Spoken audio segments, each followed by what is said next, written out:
textile industries, that our youth will be employed.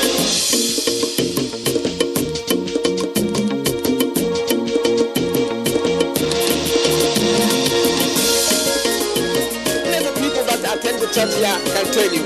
Service in Holy Rosa is in We are taking a canoe tour of the communities on the bank of River Niger in Getso.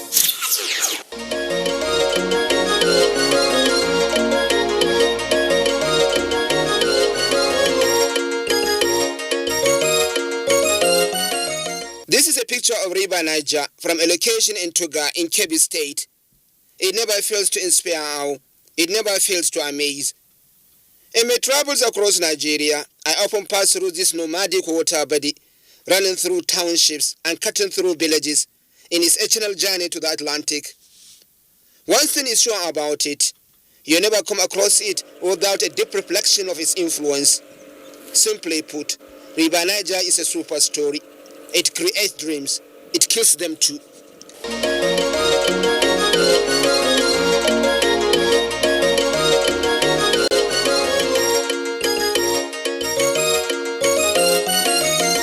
I actually have a story to share on how this beautiful river influences life for good and for bad in two states of Kebbi and Kogi states.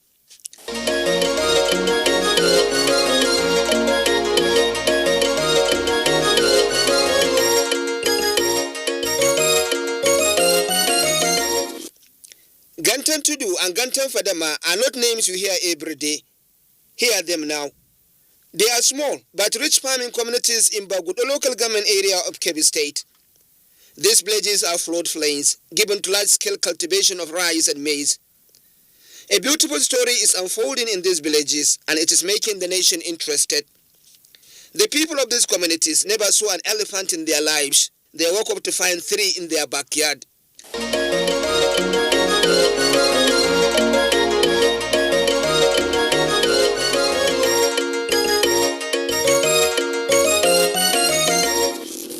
It is amazing that some events that influence changes in human society occur spontaneously and at locations least expected. Truth is, the sighting of elephants in these communities opens a new horizon of activities. For the villagers, there was awe and anxiety. For the larger society, there is a look at Nigeria's biodiversity and conservation discipline. We are thrilled by the elephants that are currently in Kebbi because we believe that Nigeria's resources are coming back. The ecology, some of the measures that have been taken to protect our diversity are working, because what experts have told me in the last few days is that the elephants are settling into a routine which is consistent with the viewpoint that they are accustomed to the area. Maybe they have been there as younger ones, or somehow they have been there. And the area where these elephants are has historically been a migratory route. I am a fan of conservation matters. While elephants in settled communities where they have not been observed before interests me too, I wanted answers for a lot of questions. So I took the 13-hour road trip from Abuja to the locations. Interestingly, the trip is graphic.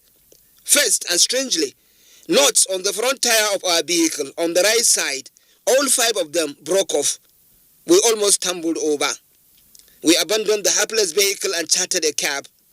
Eventually, we arrived to Ga in Bagut, the local government area, where a life is unfolding.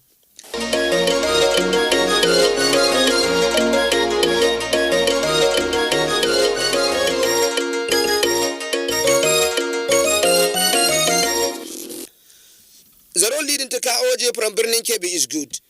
Generally, Kebbi State has good road networks. However, River Niger spills over at Tuga and it encroaches the thoroughfare to Kaoji. The main River Niger has a bridge over it, but its spills are invasive and took over the main road. No thanks to the rainy season.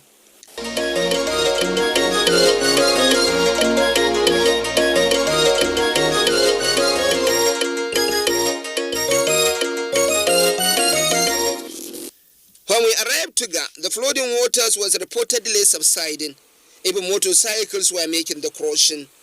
Still, however, canoes large and small ferry wayfarers to make it to the bridge.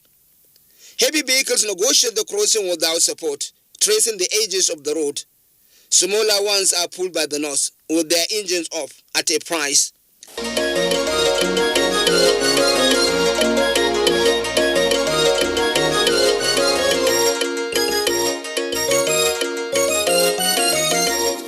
Apart from people making a market of various food items, there are also women taking advantage of the flooding waters to fish. Our taxi was drawn by its nose at a price, but we crossed the water on foot. Crossing, we marvel at how the river creates challenges and livelihood for the people at the same time.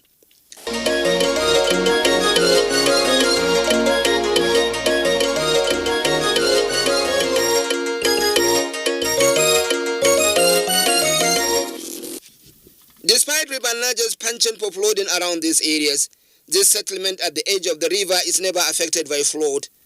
Amazing, obviously, because all around it are flooding waters.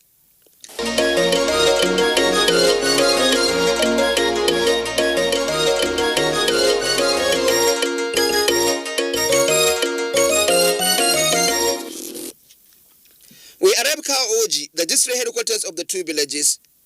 The district head briefed some of his senior councillors, leaders to the villages. Our first port of call was Gantan Tudu. Gantan Tudu and Gantan Padama are 4 kilometers away of each other. In Gantan Tudu, there are 2 elephants, a mother and its baby. In Gantan Padama, there is a bull elephant. The story is accessing where the 2 elephants are at Gantan Tudu is another name for adventure. We linked up with the local community for the trip.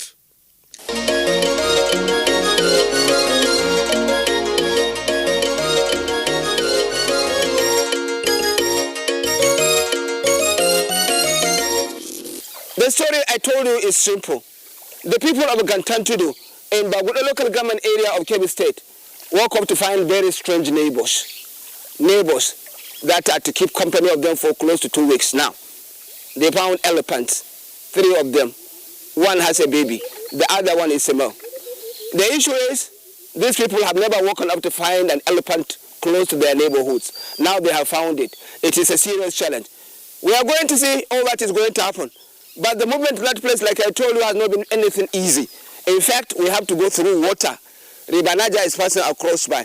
So we have to pass through the water. So follow us as we go and show you the elephants. They are just not far from this place. We never know what was ahead of us going to this elephant. It was a chestnut 3-hour journey through plantations, overgrowth, flooded waters from River Niger and mud.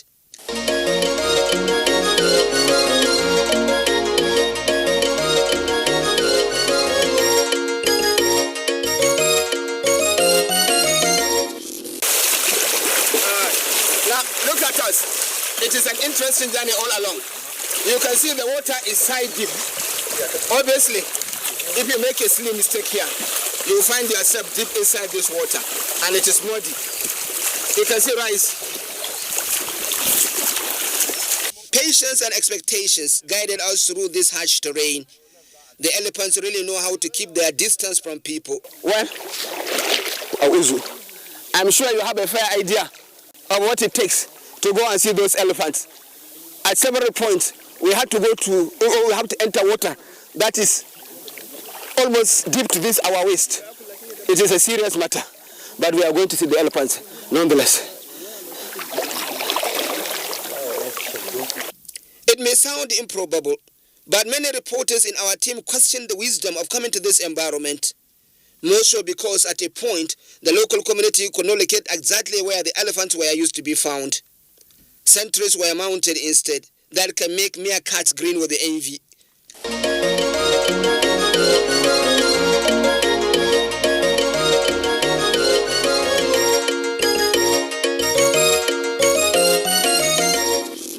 Eventually, the elephants were sighted, but going closer demands another rough walk through muddy waters.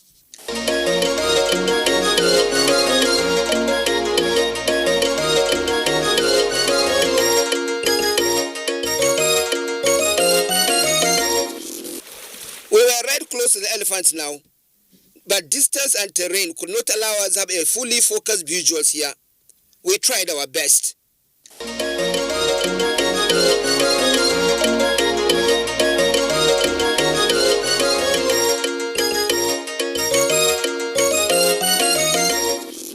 We retrace our step to Gantentudo village. Here are some key questions keep coming. Where are the elephants from? Are they branded? What is the community response to these elephants?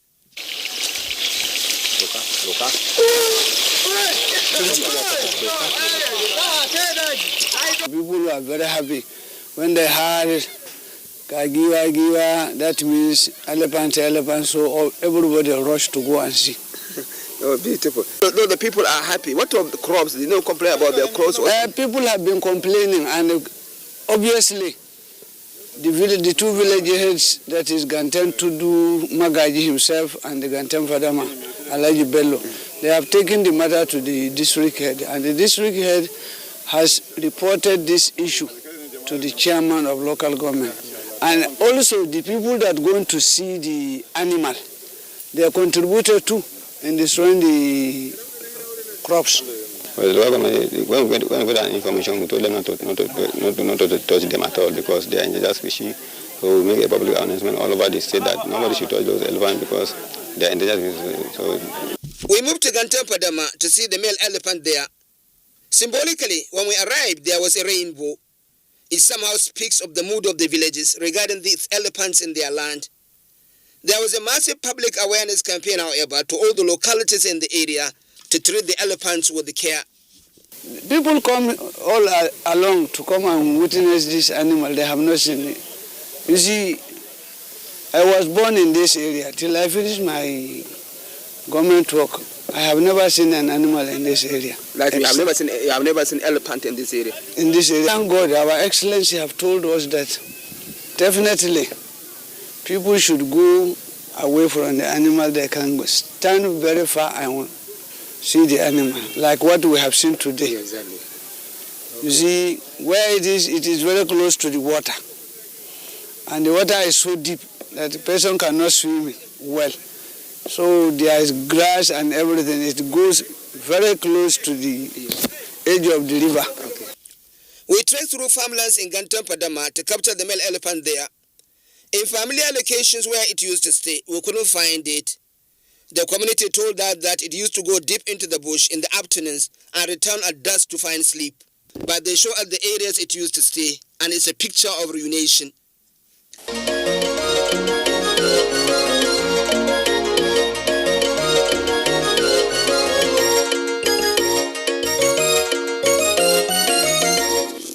kana faɗa mun kana cewa ranke nan duk inda yake bacci ne sannan shine yasa bakin shi ya talo gabawa shine yake ci wannan itacen bawon shine ya ci wannan bawon shi gaba ɗaya shine giron. What the district is telling me is that you see the cover of this tree, that male elephant use his mouth or whatever he use just to pull it out and just eat it off.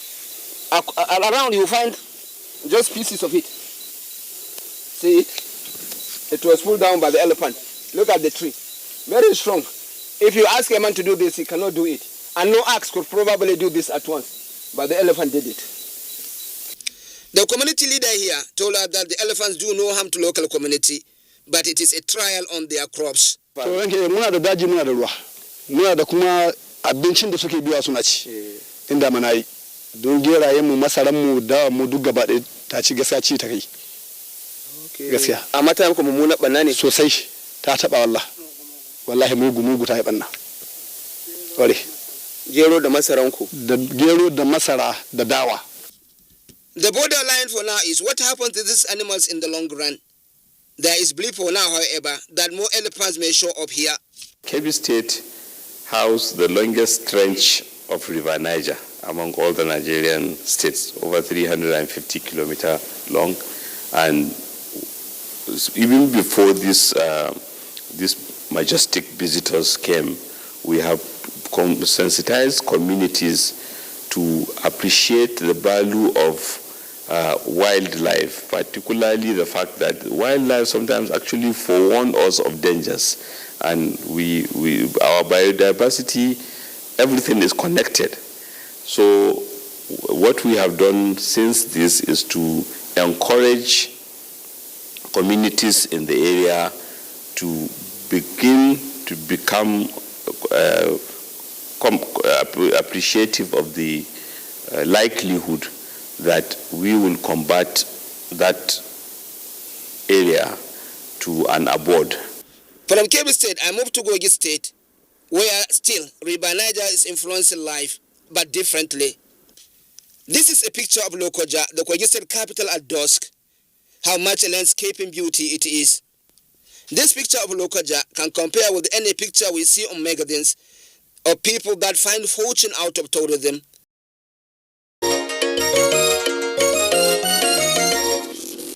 I actually set out to link up with an island between Ida in Kogi State and Agenebode in Edo State. It was an island out of River Niger. The story is that group of farmers from Anambra, Enugu, Delta and Edo States form a unique plant charges slammed on us by both people in Ida Riverside. As much as the island people, however, the people of Ibaji Area Council in Kogi State.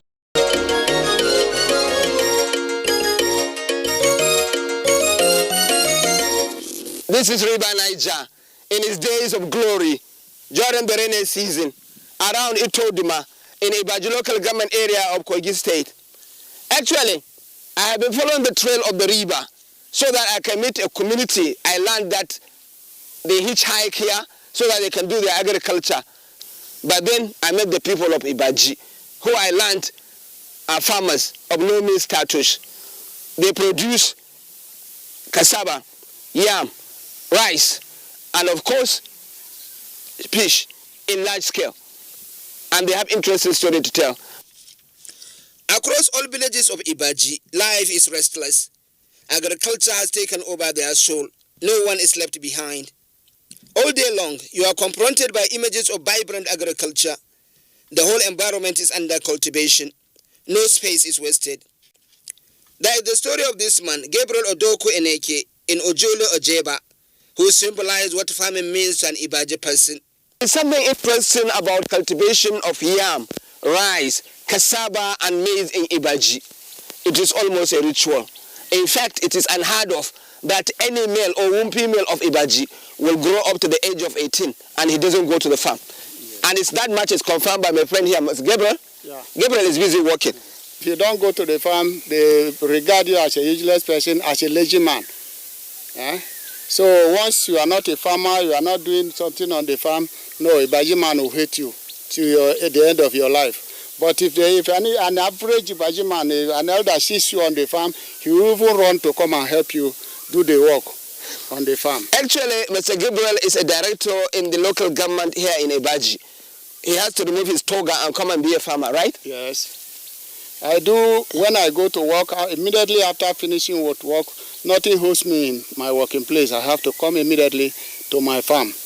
And from 4 o'clock to 7 o'clock, and even Saturday, is an added opportunity for me to be on the farm. I don't go anywhere apart from going to my farm unless I am called to another duty. It is just wonderful. The people of Ibaji are adept at rice, yam, and cassava cultivation. They even have a technology that allows their yam to grow as big as a growing baby. They speak glowingly of local rice too. Honestly, we don't buy food items from the market. If not these days, things are very hard for us. Even if, as you see me, I'm a deputy director now, but I still have my farm a lot. When salary doesn't come, I don't bother. I get something from the farm, and that is what I use mostly to train my children. What you are able to cultivate? Yes, what I'm able to cultivate, it assists me in paying the school fees of my children when salary doesn't come. How many children do you have? I have up to 6. And what's almost 4. Okay. Maize is not in abundant production, but for rice, I don't buy rice from the market. And what is called foreign rice, no. We don't take it in Ibaji. It's even our own rice is by far better compared to this foreign rice they are bringing from Thailand, from anywhere. We don't buy it. And you are happy, you are healthy, you are... Very healthy, very healthy. our own rice is more nutritious than the foreign rice they are bringing to Nigeria. I have 4 hectares of yam. And how? A hectare is giving me no less than 2,400. 400 pieces of yam? 2,000 tubers of yam when it's harvested. The year that yam goes well and the weather is okay, I don't care for government work. It is not market day in Ibaji. Market comes every 4 days. So when we arrive in Ibaji, it wasn't market day. So you cannot see the sample of the yam either in the farms or around the areas. But in Ida, you can see the sample of the yam. They are giant yams. You can see. This is one of the yam that they have. Even this one is a dwarf in the estimation of the yam that they produce. Mr. Townsend is also a director in Ibaji local government area. We actually initially checked him in Ibaji liaison office in Ida in order to give us a guide through Ibaji local government area. He left a word that he traveled to Lokoja. It was an executive lie. Actually, he left office for his farms. He never thought for once we would be at his farm. We were told he traveled. That's the excuse I give, so I have to come and check my staff on the farm. Okay. Yes. So actually you are coming to the farm? Yes. If you don't dodge yourself into this one, yes. The situation we are going now, you find yourself very hard in future to come. Mr. Thompson has farmlands for rice, yam and cassava. He guided us through all. His story is amazing too.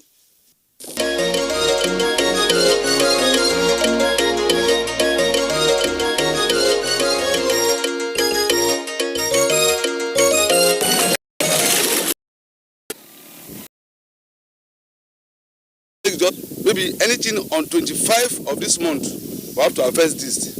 If not, the water will just carry it. Tell me whether it is ripe or even if it is not ripe. Whether it's ripe, whether it's not ripe. If you don't harvest it before 25 of this month, the water will just carry it. It can be how many hectares here? I can see it's a very big land. Very big land.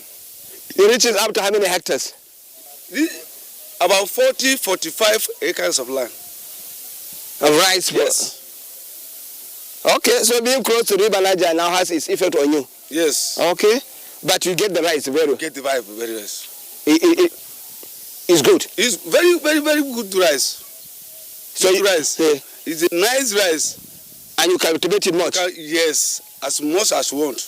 Okay, how many rice do you cultivate? How many bags of rice do you cultivate? This year I cultivate 10 bags of rice. 10 bags this year. It is rare that you find people as much obsessed with agriculture like the people of Ibaji. Surely, though, it guaranteed them self-sufficiency and contentment.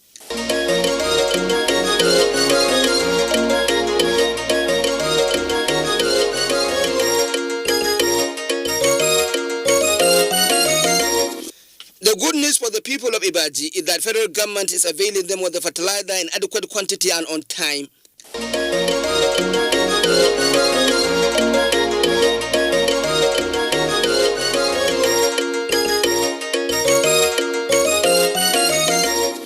This is a long queue for the collection of fertilizer at Onyedega, Ibaji local government headquarters.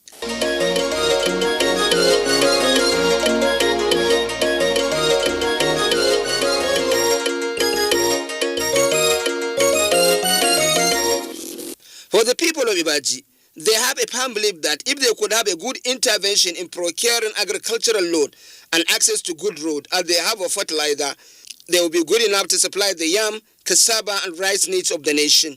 And they are serious about it.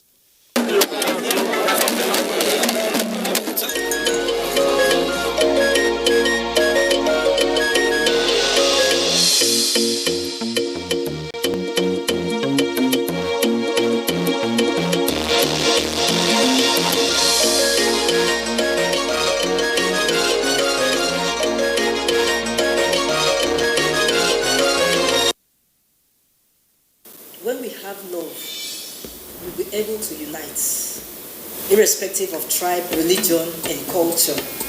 So we keep preaching on love. That is the only binding force. Let us love ourselves, irrespective of where the person comes from.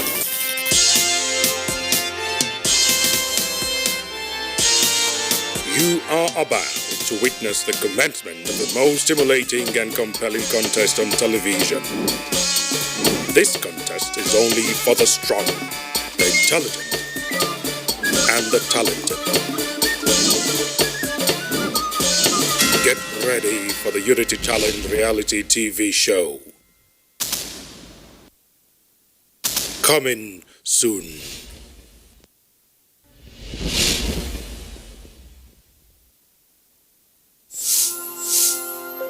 I'm Deputy Controller of Customs Joseph Atta, the spokesman for the joint security exercise. Over a period of time, either through indifference or deliberate non-compliance to the ECOWAS protocol on transit of goods by our neighbors, the Nigerian Customs Service have been raising this issue. MOUs were signed severally. They were broken as soon as they were signed. We've seized over 32,050 kg bags of rice. And that is a huge impact. And then the fact that the coming in of this foreign rice has been completely shut down.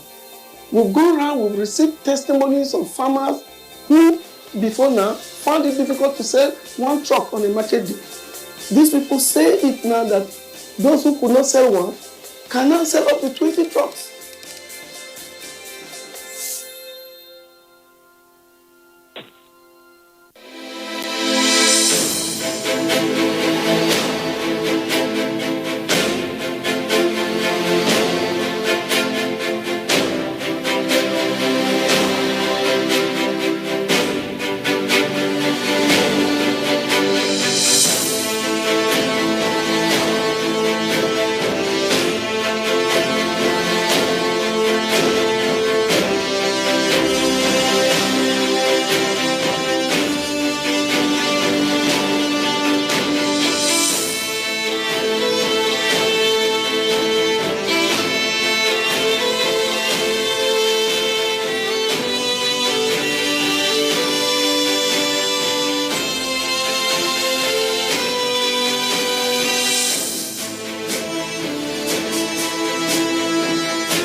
the place that unites Nigeria.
Thank you so much. Wonderful. It's a new year. Did you check? It's 2020, people. This is that talismanic year. Everybody have been saying we'll do this by 2020. Vision 2020. Vision 2020. Did you see the vision? Is it clear? We have arrived 2020 and we are still having beautiful conversations here on NTA Network. Welcome to the show. Yes. My name is Rita. We started dancing because we're happy. I know you're happy you've seen this year and you should dance. I mean, it's good exercise. And it makes you forget things sometimes that you want to forget. And makes you remember things that you need to remember. Because if you're getting into a new year, you want to think about what you've done in the last year and what you plan to achieve for the new year. Now, I'm not one to preach about New Year resolution, but we'll talk about it on the show today. Welcome. Did I say it before? Okay, my name is Rita. And as usual, what is the conversation if you're alone? That's why we'll have you. But I'm not alone in the studio. Well, she's looking at me. That means introduce yourself. Exactly. You're so smart. I am Dr. Mrs. Jennifer Brimer, President and CEO, Intensive Rescue Foundation International. Welcome to the show. My name is Chikuma. Guy in the house. I'm the only man in the midst of women. Blessed are you amongst women. Happy New Year. I'll say Happy New Year. Welcome to 2020. Welcome to the year of money. Yes. I'm a money-making man. You know, I'm Money my own moves. MMM, money-making man. Not the other MMM. Not Mavrodi. MMM, money-making man. I'm a business coach. I do coach business. Anything that's business, contact me. When you say money, his ear stands like that's this. me. Yes. Well, as usual, my name is Njideka Asuzu. I'm a nutritional biochemist. I'm a public health practitioner, and I'm also a chartered accountant. So I'd like to welcome you to the beautiful 2020. Like you said. I have something to say. Why is it that I'm the only one who don't get to say I am a this and I am a that? I'm going to introduce myself. Go ahead. Mbok. Only you waka come. I'm a broadcaster. I'm an official MC. I love MCing wedding, you know. Should I continue? Yes, please. No, we'll stop for now. Let's just go into the show. Okay, right. I think it would be fantastic if we hold hands and just say Happy New Year to our audience. Happy New Year!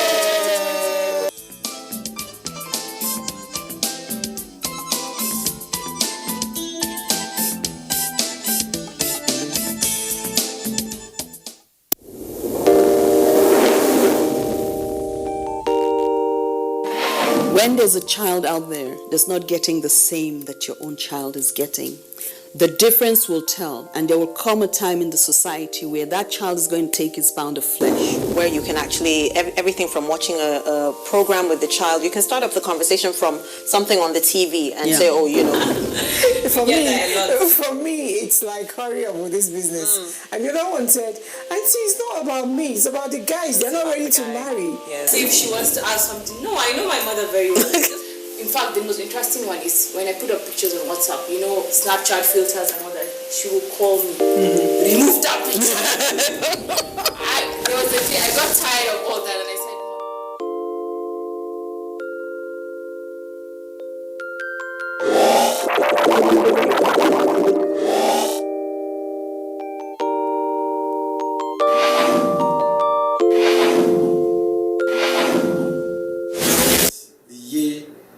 calls for a level of seriousness. Seriousness with Nigerians, seriousness with everybody around the globe. People should take priorities in when you want to do something, you should please go ahead and do those things to achieve positive results. Procrastination shouldn't be given any room into the year 2020. I want to do this, I'm going to do that, all these are trash as far as I'm concerned. So let 2020 be a year of good projection and a good year of positivity. Like last year, I didn't visit my fellow Christian during Christmas period. By God's grace, this year, I will try my best to visit my friends, fellow Christians. In 2020, I've discovered that self-love is very, very important. So I want to pay a lot of attention to myself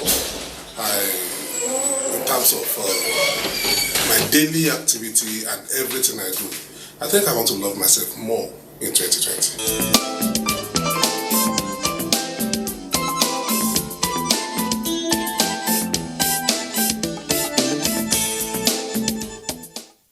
What should we do? We came on set dancing because we're super happy, but we also want to take a chill and look at the 12 months ahead of us and decide what we want to do with it.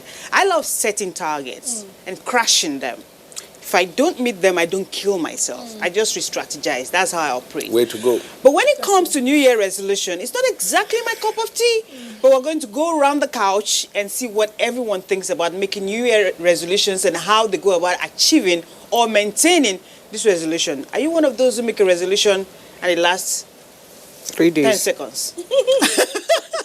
Let me start with Njideka this time. Talk to us about a New Year resolution and what you plan to do. And how does it always work out for you? What I plan to do? No, how does it work out for you normally when you get into a new year such as this? Well, I would say usually it's the same for everyone. You know, there's this euphoria about it's the new year. And you all get so excited. You know, it's like you're being at the beginning of a tunnel. And you're looking down to the end of the tunnel. You imagine so many things that could be down this beautiful tunnel. So you try to plan and think of the things you would like to achieve during the year and all that. And but really, it comes with so much excitement. But more often than not, you know, when you don't have good plans, or you have good plans, and as the year goes by, some of those things are not coming out as you planned them or as you would have loved it to happen. You get disappointed. But by and large, I think for me and for every other person, the new year comes with so much expectations, and you hope and wish and plan that you always have this thing, it's going to be better than last year. You're always going to be better than last year. How does it work for you, Chukwuma? Well, for me, I do what I call appraisal. I call appraisals. I call the year, when we're about to start a year, I sit down to look at what I did last year. Then I check areas of failures and areas of successes and tools that helped in the successes and why I failed the areas I failed. Then if there are carryovers to be done, I do the carryovers, especially I always set a target for myself. You do? I set a target for family. Others call it New Year resolution. I call it target. I set a target for family. I set a target for my spiritual life. Then I set a target for money. I always want to have a particular amount of money. I would have been surprised if you didn't say the money part. I always have a particular amount of money. I always say, okay, I'm going to work towards saving this amount of money. I also set a target for business because I always want to see if businesses I had started in the last years are progressing, what am I going to do again? Because a new stream of income. Yes, because if you are every time you're idle, you're wasting. And if you don't give yourself challenge, you'll be idle. And what I do is that my target sets my pace. I keep looking at my target and I keep working. And I follow it like someone is watching me. I go to the book and I ask, okay, I said from January to March, this is what I'm going to do. Sometimes it doesn't work January to March. What I intend to do in March, I might do in December. What I intend to do in December, I might find myself doing in January. Now, I write them out as they come into my head, but I follow them out. The most importantly is that by the 31st of that year, you've done everything. I've been able to achieve all, if not all, at least 70%. And I always tell people, there is no need hurrying. I am not the type that do Christmas clothes. I'm not the type that do New Year clothes. You know why? Even for the children? Nah, you know why? It gives us, I'm not always under pressure because 25th December 2020 has given us a notice. So everybody knows that today is 1st of January 2020. 25th will be Christmas. So if you want to eat any kind of meat on the 25th, this is the time to plan for it. Now, not afterwards that you're hurrying yourself. The place of planning there. Let's hear from Doc. Well, you know the thing about fresh starts, or new beginnings. Yes. That is what the new year is for. For me, and I expect for a lot of people, based on what Njideka and Chuks have just said. Yeah. So for me, the new year is the time to press the restart button, clean the slate and start afresh, right? Take stock of what happened in the year before and make plans going forward. It's like weight loss. You want to lose weight? Let's say, for example, you're 40 years old today and you are like 120 kgs and you're a woman. That's scary. Yes. Okay. And you want to lose that weight. You're not going to lose that weight overnight. It took you 40 years to get to 120 kg. So it's going to take you a few weeks, a few months, a few years to get the pounds off. So the first thing you do is you admit you have that problem. So you're taking stock now. What did I do last year that did not work? Since you took us there, let me go to Njideka. Yes. Because I actually want to talk to you about weight loss. Now, a lot of people set targets for themselves. The Yuletide season is when we eat and eat. And then we eat some more, right? And before you know what is happening, it's so easy to add weight. Have you noticed? Like, guys, you just eat, drink, and before you know what is happening, you get on the scale and you come down and look whether someone else was up there with you. No, it's just you. Say to you one at a time, please. It's just you. If you set yourself a target to say you want to manage your weight or stay healthy, how do you plan that within a year's period or maybe less? Okay, you're talking about weight loss, really. The bottom line is that I tell people, and that is what it is, truly, because you see, you need to understand the biochemistry of the human body before you can effectively discuss weight loss. Weight loss is not about what you eat. Let me say it. It's about what you don't eat. I want to hear that. Weight loss is not about what you eat. I mean weight loss. I'm not talking about weight gain. Yes. Weight loss is not about what you eat. Yes. We're talking about gain. Yes. Weight loss is not about what you eat, but about what you don't eat. By that, I'll explain. Some people have this mistaken belief that they need to eat certain food to lose weight. There's no food. Oh, if I drink more lemon, they say coffee makes you lose weight. There's no food that has the ability to melt fat. That is fallacy. Oh, really? What actually happens, you need to reset your metabolism by not eating certain things. Weight loss is not about what you eat, it's about what you don't eat. Are you jotting? So the things you're not eating are the things that will help you to lose weight. Example, you're eating too much refined sugar, carbohydrates, and all those kind of things. So when you stop eating them, the things you don't eat are the things that make you lose weight, not what you eat. Did you see how voice just changed to that of a teacher? That makes you lose weight. It's you need to switch your metabolism from using carbohydrates and sugars to alternative source of fuel. Because really, when you consume sugars and carbohydrates, it causes your body to accumulate fat. Great. It's not the fat. One thing I've learned, you can correct me if I'm wrong, that I think works for me, because the one thing I'm worried about when it comes to weight is having weight around here, okay? The Chukuma kind of weight. The Chukuma kind of weight. Yes, abdominal fat is one of the things I fear the most. And not eating late is something that has worked for me. I don't do it religiously, right? I sleep once in a while, but I make a conscious effort to try not to eat beyond 7:30, maybe 8. That's even bad. Some people will tell you 6 o'clock. How does that work? I think you are in order. Thank you. First thing is this, there's really nothing, when we teach about health, the things you eat, you don't eat, and all that. A lot of times, by the time you go through all the rhythm, and you keep mentioning this and that, everybody says, what is there for me to eat now? Doesn't mean I don't have anything to eat. There's a lot to eat, So the truth of the matter is that sometimes, somehow, you're going to have to eat some things. But the thing is, like I always say, who is involved? And to what extent are you abusing your body? Let me call it abuse. You understand? What do you do with your body after eating these things? You've already said that you're conscious of it. Once in a while you err. So it's not the once in a while that is a problem. It's when it becomes habitual. Okay. It's a regular thing. So Great. because you're a human being, you're bound to delve into some things you shouldn't do once in a while, irrespective of the situation. But the thing is, how often do you do this? Yes. Then when you're also someone that has a strict health goal, you understand. I only like using diabetes patients for an example. Or even let's continue with the weight loss we're talking about. I'm weighing 120 kg. I'm extremely hypertensive. You're almost tending to have a cardiovascular diseases. Now, my attitude towards weight loss, should it be the same thing as someone that is weighing 75 that just wants to lose a little bit of weight? Within Jideka, you need to watch it before you gradually slide into a health talk show. Because, exactly. We're already there. We're there already. With this too, you can't be too sure. If you started, you just go right into what dose of medicine to take when. And before you know what is happening, we forget it's a new year. We want to keep it light and talk about money now. Right. Wow. Yes. Wow. Yeah, it's a new year. Well, a lot happens. But really, Rita, I need to... Well, in the new year, you need to keep your shape. Wait a while. You need to keep your shape. Easy. We shouldn't... Easy. Enjoy. We're going to do a weight losing show. Weight loss show. And leave the two of you to unleash. Yes. Right? Okay. But you know, it's a new year and people will definitely set goals for themselves in terms of I want to stay healthy, what they need to do. We'll talk more about that. I'm sure you're itching to say something about that. So I think I'm going to let you say that, but you should buckle up because we need to make money, right? This is it. And we need to save money, most importantly, because people make money and it just goes off. And it's not about how much you make, but what are you really saving and what are you doing with what you're making? But add to what she said before we go to our brother. The thing about weight loss is you have to do your research, right? Because the first thing that you see when these scam artists want to sell you something, they tell you, if you take this, it will melt this. If you take that, it will melt that. All sorts of concoction, boiled plantain, the back of pawpaw, all of that.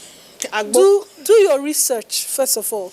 And then, like I said earlier, it took you 40 years to get to 120 kg. It's not going to disappear overnight. Patient. So you need to be patient and set a reasonable and a sustainable goal for yourself. So there was a time I tried to do that and I was told if you want to lose 10 kg, target 2 at a time or 1 at a time. When you lose that 2, then you can move on. So you're not discouraged.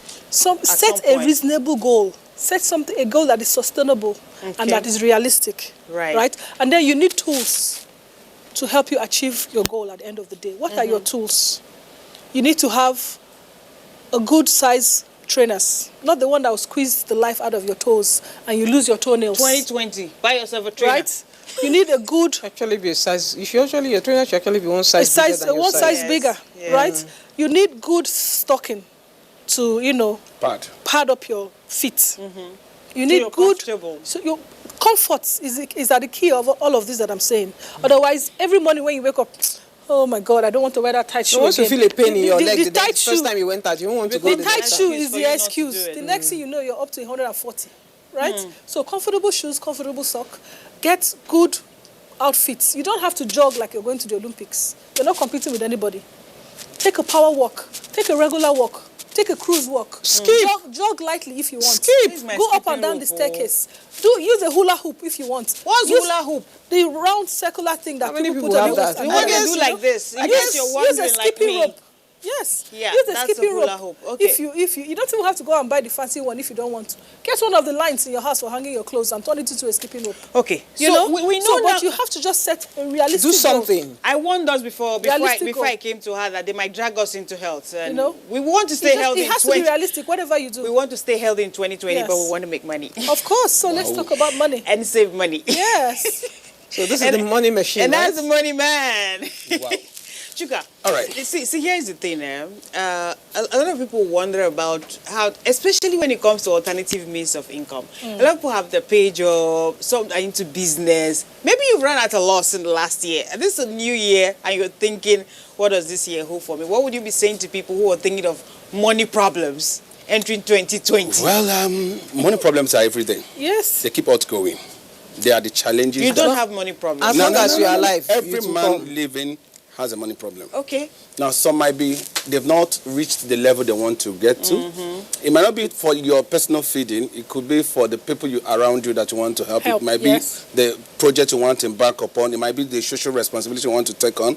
So some of those things come with money problems. Yes. Now, for 2020, one area I'm going to talk to, I'm going to talk to 2 categories of people. First, the categories of those who work but want to get involved in something.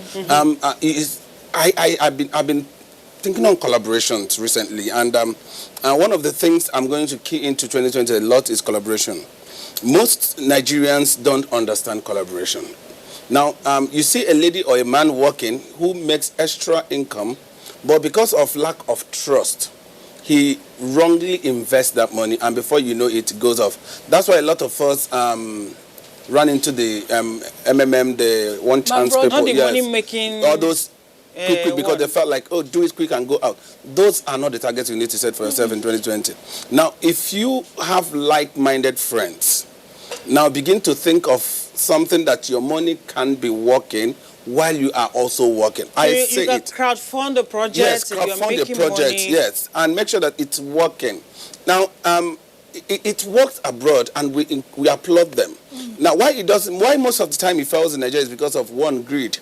Now, we are planning to do something, and I'm already thinking of being in an advantage position before you. If it's something that's supposed to cost 10 naira, I'm giving you 12 naira. you see that when I notice that trust is gone. So if you're going to go into business in 2020 with other people, make sure that everybody is laying the cards on the table. Yes. You have to be transparent, and your partners should be transparent. If you suspect any kind of deceit, run away, because so be safety conscious. Safety conscious. That's when you're getting into business this year. No, I think safety conscious. Fund safety. Money safety. Money safety. Okay. Get a lawyer. Also sign trust. a paper. Trust. Yeah. Good. Don't just believe because the person is good. If your best friend, make sure you sign. Get a lawyer. That is a very important aspect of it. Let's allow him land with his thought before he forgets what he's trying to say. Now, when you have this done, like you mentioned, a lawyer, set your goal, agree on the terms before you really pass the money. Then let's bring those that you know that will monitor the money and always review. Don't give your money and continue with your work and think that at the end of the year they will give you. No, just always call for meetings.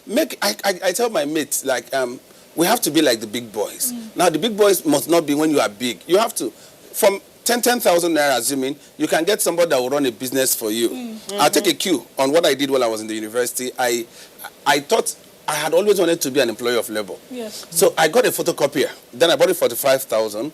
I rented a space. You were a very rich student. I tried. Then I rented an office space, and I had one guy, Tony, work for me. Tony was always manning the place. So I'll come to the class, and I'll tell everybody in the class, if you want to photocopy your handouts, if you want to photocopy books, give them to me, and I'll call Tony. Tony will come pick them, photocopy, and come and distribute them. I'm sure my classmates who are watching will remember. So there was delivery service attached. Yes, what I did then was I was trying my MD's entrepreneurial skills. The CEO mentality, the chairman mentality, and it can still work. The principles are the same. Now, if you have it, get someone working. The same way your boss shouts at you in the office and you are on your toes doing the job very well, follow that after the man you have given your money. Don't give somebody your money and you relax and think, oh, because I've given him my money. How is our business doing now? Fine. Get involved. If you're not monitoring them, they will outsmart you. Yes. You understand? So you have to be involved in that. Then if you are someone and you are not working and you want to get into business, now what have you done? What are the things that you did that failed, and how did they fail? Now, if you don't want to go in that line, what value are you going to create? I always say when you create value, once you create value, people will give you money for it. Yep. It might take time. Yes. Once you create value, look for value to create. Is it safe for us to say in 2020, look for value to create? That's all. You will make That's what people are paying also, for. People are paying for value. Look for a need. Look for a Look need. for a need and meet that need. Create value, look for a need, meet the need. People will look for you all over. Can we title today's program Money Making 101? There's it's beginning to sound like it, yeah. Something Chuk said that I think everybody watching should really pay attention to. A few things I'd like to pick from there. You want to do business. You're discussing with people about business. The truth of the matter is that in this environment, we really have a problem with integrity, and it aches me, it gets me angry. It's difficult. Integrity is a problem for us as Nigerians. Please, if you're discussing business with people, even if you have met them, you haven't met them, can you take time to do some level of background check? Ask questions about the people. Who are they? Get back and find out what has he been doing the past few years, what kind of problems, who has he done business with before. And for goodness sake, if you have any doubts, you smell anything that looks like an integrity issue, don't bother to go forward. Unplug. Yes. Then another thing I always say is that it's my own personal, call it cliche, call it whatever. You prepare for war in the time of peace. You prepare for war in the time of peace. You don't get to the battleground, you don't get to the front of the battle, and you don't have missiles, you don't have ammunition. What are you driving at with What that? am I saying? Prepare. Before you start, like Chuk said, that is when you prepare. You start the business, you sign the contract, you conduct from inception as if everything will go wrong. Right. Because it's not when things go wrong at the end of the day, you suddenly discover you don't have a defense. No plan. People are asking you, did you sign any document? You're looking like an idiot. Say no. And the annoying thing is that you look at it, there are people that you're more intelligent than, you're more educated than, they are smarter than you. So what was the value of the school you went to? So you prepare as if from the business, as if everything has gone wrong. You ask yourself as you want to enter into the business, what if this thing gets bad at the end of the day? How do I rescue myself? I have a typical example. I was going to buy a car for my dad sometime. I had this beautiful idea to buy a car for my dad sometime about 4 years ago. It was an ex-colleague that we worked in the bank together. So he was done doing trading car business and all that. To cut the long story short, he needed me to give him some advance to get the car and all that. But then he said, oh, the brand I wanted was not going to come from Europe. It's going to come from wherever. And that means somebody else, it has to be gotten from Cotonou and all that. So he now says he has an agent. How much I was going to pay? Certain sum of money, hundreds of thousands. Okay, I should pay it directly into the guy's account. I said, no. That's the key. I don't know him. Hold him responsible. You are the person I'm dealing with. Beautiful. When I give you money, any way you like, give it to. So I'm going to transfer the money to you. Even if I don't have a receipt, I have an evidence of a movement of funds from my account to your account. Yep. Believe you me, that singular decision saved me as we're talking. But I have my money. Good. Of course. So I prepared as if the transaction was already faulty ab initio. Yes. I gave him the money. So you were a banker, right? No, that was Anambra. That was Anambra. Anambra sense in her plate. You know, Anambra people are wonderful. Because I'm wondering, you know, risk management, banking, all of these things. This is street sense. You know the thing. Exactly. You know the thing. You just took the words out of my mouth.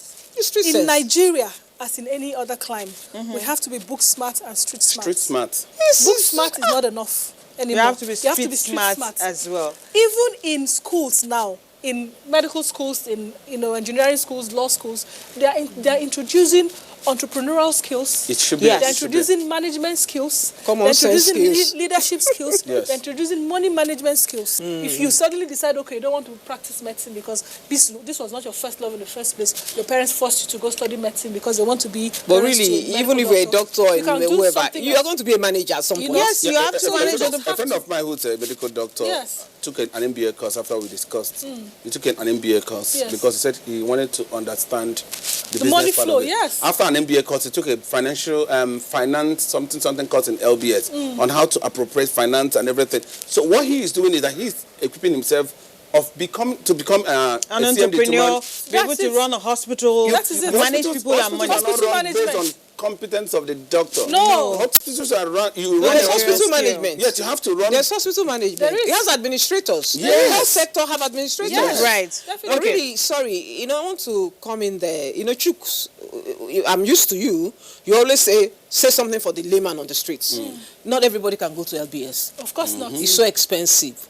So within our context and for the layman on the streets, can you find a mentor that is successful in business? Mentorship is like attach the yourself key to somebody that is doing the kind of business you want to do. Yes. Find someone successful in the particular business you're doing and make that place your university that brings us to one advice we want you to go away from the program today. We complain a lot about no job and people wanting you to apply for a job with 10 years experience when you have not gotten the job in the first place. One good way to get experience is attaching yourself to a mentor. Apprenticeship, you're getting internship, apprenticeship, you're learning, and at the same time you can quote that as an experience when you're not going to get a paid job. It is an experience. 10 course later, it is an experience. Now, this is all about education at the end of the day. Now, some people are in school, whether they are our children, whether they are us, or people even older. I'm in school.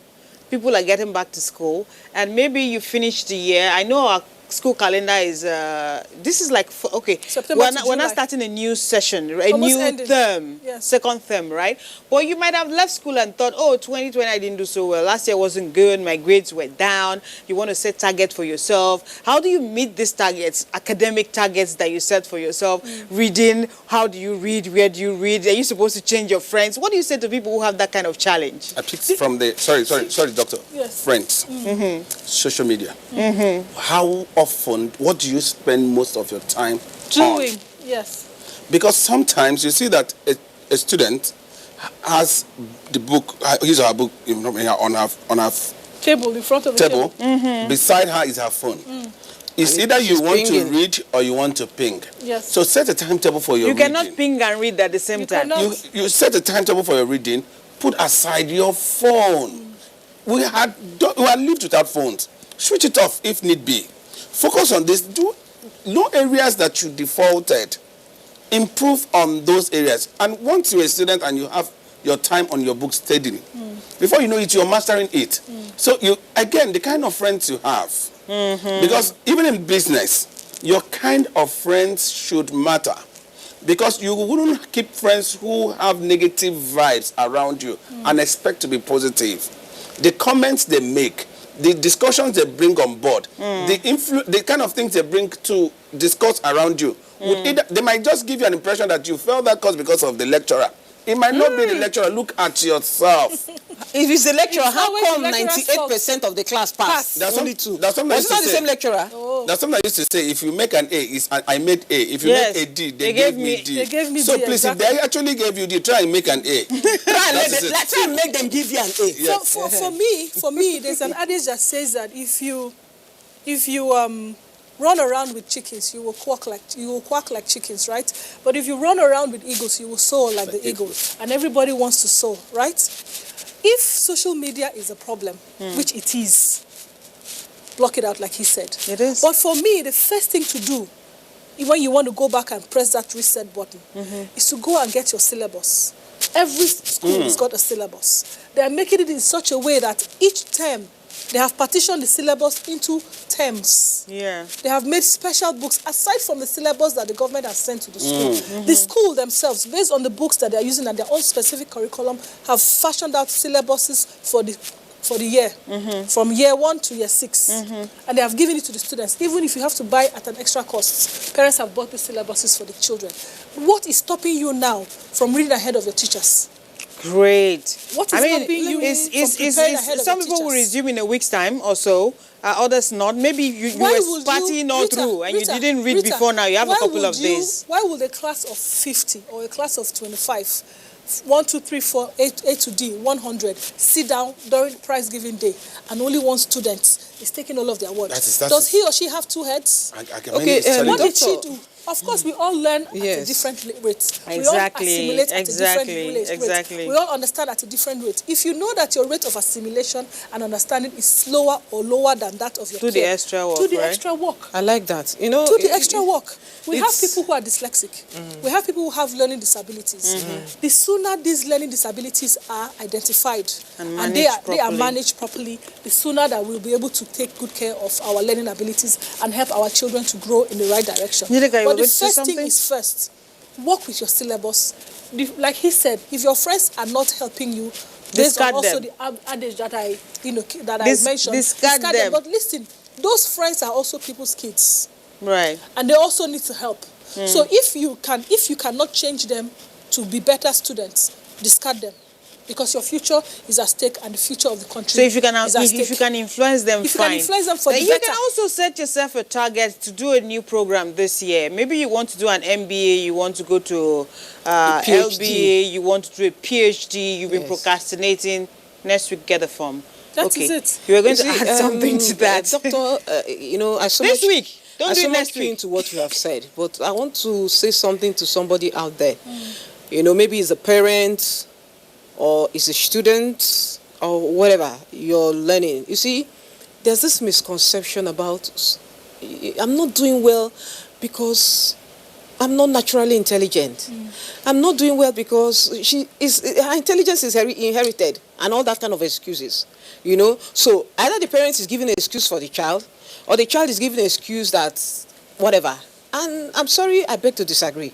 I think everybody has been created, God is not partial, with the capacity to improve and be intelligent. The thing that you students out there don't know is that your friends that give you the impression that, oh no, I don't read. The only thing I know is what the lecturer, my brain, is what do they call them? Hot brains. Yes, I agree there are some people that naturally have a high level of IQ.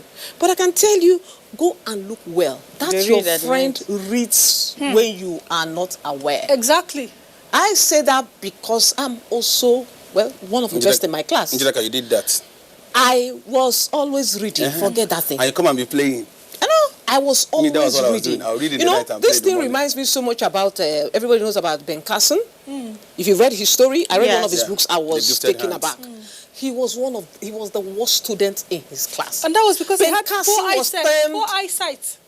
Dumb and unintelligent. Yes. Until the mother, having, like you said, it rubs or you scratch around with the chicken, you scratch around, good. She started associating with this family where she was a cleaner, and she noticed that the children of the aristocrats, this was the habit they had. And you're saying, oh, they went to the best schools, but you were not there to see what the effort the parents were putting up at home. She learnt that culture from the family where she was a cleaner. Yes. She went home and transferred it to her children. Yes. Just like Chuk said, one of the things Ben Carson said the mother did was to shut down TV. That's it. TV time was regulated. They had the time to read. He said immediately his grace stopped, skyrocketed. And we don't need to say so much. You already know who Ben Carson is today. Exactly, exactly. One time United States presidential aspirant. Absolutely. Candidate. You need to put in that effort. So we need to put in the effort. And then another thing that she didn't mention in the Ben Carson story was that he actually had poor eyesight. And he was sitting at the back of the class. And they had an ophthalmologist come into their school one time, and they were asking them to read. He couldn't read. So they discovered that he had poor eyesight. So we also have to help our children and do our usual. Make sure you get your eyes checked. Pay attention to your children. Your ear checked. Eyes so that checked, make sure you can ears hear. checked. Eyes checked. I think every once in 2 years. Ears checked. I'm not sure eye checked, how often mouth you should have checked. your eyes checked. Be sure that there's nothing bugging this child in the mouth. Toothache is a horrible ache. It's almost as bad as childbirth ache. Should we then talk about, blood runs? We don't have that culture in Nigeria, do we? What culture? People would do blood runs once in a year to check their what do you call it, total health checkup. I do twice a year. You do twice a year, but you're a very weird person. Are you a hypochondriac? in this environment. If you do that, I don't ever. Nigerians don't really have the habit of going for health checks. Yes, because really our health sector, our health services are not that wonderful. You understand? Imagine it's not even whether the health sector is wonderful or not. It's poverty. That's it now. Because it's not money that you use to go to the hospital and go and tell them, please check me when there's nothing wrong with you. You will use it to cook better soup. Dr. Jenny, it's new. I don't want to talk about poverty. Invest in a business because this 2020. Let's talk about something that work we're doing in our space in Nigeria, right? Yes. There are a lot of people who are postulating and propagating and promulgating what's it called? Procrastinating? No, not procrastinating. Promulgating entrepreneurial skills. Right. They want to be mentors to people like TEF, Tony Elumelu Foundation, and other people on the other smaller level. These are the things that we should key into. For diverse, The thing is at every level, there's a Tony Elumelu. Yes. You may not be able to get there, but like we said, you see, you go down to the east, it works well in the east. There are people that have revolving. I need to go for Tony Elumelu. I know. I coach on business, and people I did last year are still prospering. I volunteer for an NGO, right? I volunteer for an NGO, right? Helplines Foundation, and they have this revolving loan scheme that they have for women in microfinance. Not even a microfinance, it's just an NGO and women who are in disadvantaged position. And what happens is that they give you like 20,000 women each. Empowerment. Exactly. And it's amazing the kind of result they've gotten with that. So you were just saying it does not have to be that high. It does not matter where you are. And you'll be amazed at what 10,000 can do to somebody's life. That is it. Probably your Chinese lunch. Let me give you a story, a true life story. When I was working in Port Harcourt, I met a lady who was selling clothes. And she met me and said, because I had started this business talk, she now asked me, she was in one of the events I organized, and she asked me, how can I make money? I told her, what have been your challenge? She said that the clothes she sells, people buy them on credit. That's the biggest problem. And I told her, switch on what they can't buy credit. She said, what? I said, do moi moi. Exactly. Do you know that woman? I know what it's. We're talking about blowing. She succeeded. She blew. Wonderful. With moi moi. And you can imagine how much she started with that. Next to nothing. Maybe no more than 10,000. Let me tell you this. 10,000. That's money. Moi moi cuts across every person. As a rich man, you eat moi moi. Yes, as a poor man, you eat moi moi. One moi moi and a bottle of soda. You're good. You're done. Okay, because we're international and we know that this program is on not just our local network but international as well. Moi moi is a delicacy made from beans. Yes. Bean pudding. It's bean pudding. It's not bean cake. Bean cake is a right? Bean pudding. It's bean pudding. It is yummy-licious. That is just the nearest way to explain. You will find a way to make it and tell us what you think about that particular dish. You can Google it in YouTube and find how to do it. This woman moved out of poverty with that, because sometimes you're struggling in a business and you know that this business is not giving you what you want, but because they looked down on that business.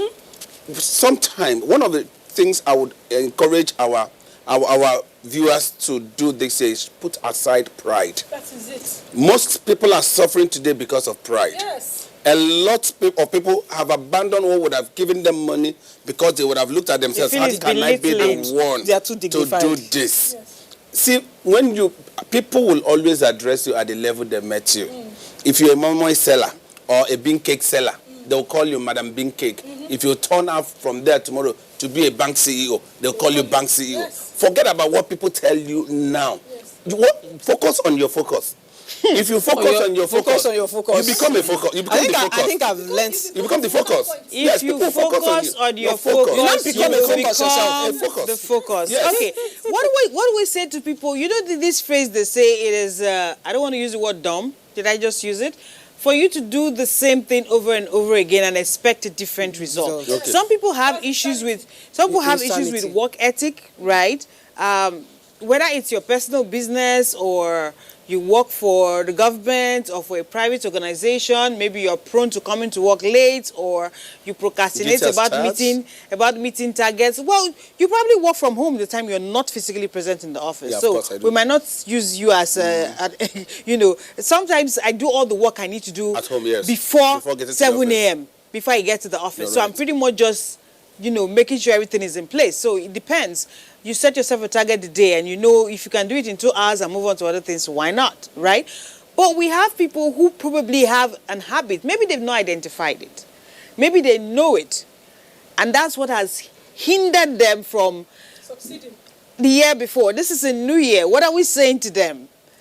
Clean up your act. Change. Reset. People that are what? Say that reset button. I know a specific person, I'm not going to mention names. Work ethics. This person is a hard worker, but the biggest flaw that this person has is to keep to time. You can have an appointment for 8 a.m. 10 a.m. this person is not there. I'm telling you. It's a big problem. Is that not part of the new resolution? But somehow or the other, this person is very successful.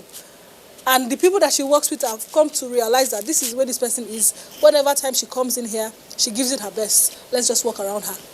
Wow. But is that the best? That's not the best. If you so ever, if she's doing that much with that, then if she can adjust, she needs to adjust. Now, She aside that, people around her are looking at her, and when people around you if the people around her begin to do the way they do, you see that there won't be structure. When you have a time, work towards it. That's it. When the time says 8 o'clock, come to work 8 o'clock. It's sometimes not easy. It's not comfortable, but when you do it continuously for like 3 weeks, it becomes part of you. This also is that not meeting up time is not really the issue. It's when it becomes habitual and you're known for that. This one is habitual.